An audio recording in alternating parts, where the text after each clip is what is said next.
ಮಧ್ಯಪ್ರಾಚ್ಯ ಯುದ್ಧ ಸಂಘರ್ಷದ ಬಿಸಿ ಮತ್ತೆ ಉತ್ತರ ಕನ್ನಡ ಜಿಲ್ಲೆಯ ಸಿದ್ದಾಪುರಕ್ಕೂ ತಟ್ಟಿದ್ದು ಬಂಕ್ಗಳಲ್ಲಿ ಪೆಟ್ರೋಲ್ ಡೀಸೆಲ್ ಕೊರತೆ ಎದುರಾಗಿದೆ. ಪೆಟ್ರೋಲ್ ಡೀಸೆಲ್ ಇಲ್ಲದೆ ಸಿದ್ದಾಪುರ ನಿಸರ್ಗ service station Indian petrol bunk ಬಂದ್ ಆಗಿದೆ. ಕುಮಟಾ ಸಿದ್ದಾಪುರ ರಾಜ್ಯ ಹೆದ್ದಾರಿ 50ರ ಮಾರ್ಗಕ್ಕೆ ಹೊಂದಿಕೊಂಡಿರುವ ಹೊಸೂರಿನಲ್ಲಿರುವ ಈ ಬಂಕ್ನಲ್ಲಿ ಪ್ರತಿದಿನ ಪೆಟ್ರೋಲ್ 2,000 ಹಾಗೂ ಡೀಸೆಲ್ 3,000 ಲೀಟರ್ನಷ್ಟು ಖರ್ಚಾಗುತ್ತಿತ್ತು. ಇನ್ನು 40,000 ಇಂಧನ ಸಂಗ್ರಹ ಸಾಮರ್ಥ್ಯವಿದ್ದು ಒಂದು ವಾರದಿಂದ ಮುಂಗಡ ಹಣ ಕಟ್ಟಿದ್ದರೂ ಹುಬ್ಬಳ್ಳಿಯಿಂದ ಬರಬೇಕಾದ ಇಂಧನ ಸರಬರಾಜಾಗುತ್ತಿಲ್ಲ. ಇದರಿಂದಾಗಿ ಇಂಡಿಯನ್ ಬಂಕ್ ಬಂದಾಗಿ ಗ್ರಾಹಕರು ಪರದಾಡುವಂತಾಗಿದೆ.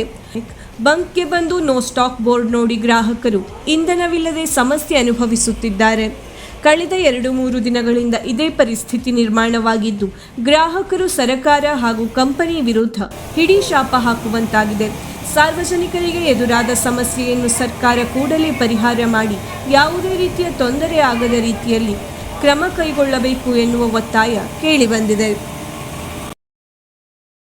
ವೀಕ್ಷಕ ಮಹಾಪ್ರಭುಗಳೇ, ನಮ್ಮ ಚಾನಲ್ ಅನ್ನು ಸಬ್ಸ್ಕ್ರೈಬ್ ಮಾಡಿ, ಶೇರ್ ಮಾಡಿ, ಪ್ರೋತ್ಸಾಹಿಸಿ.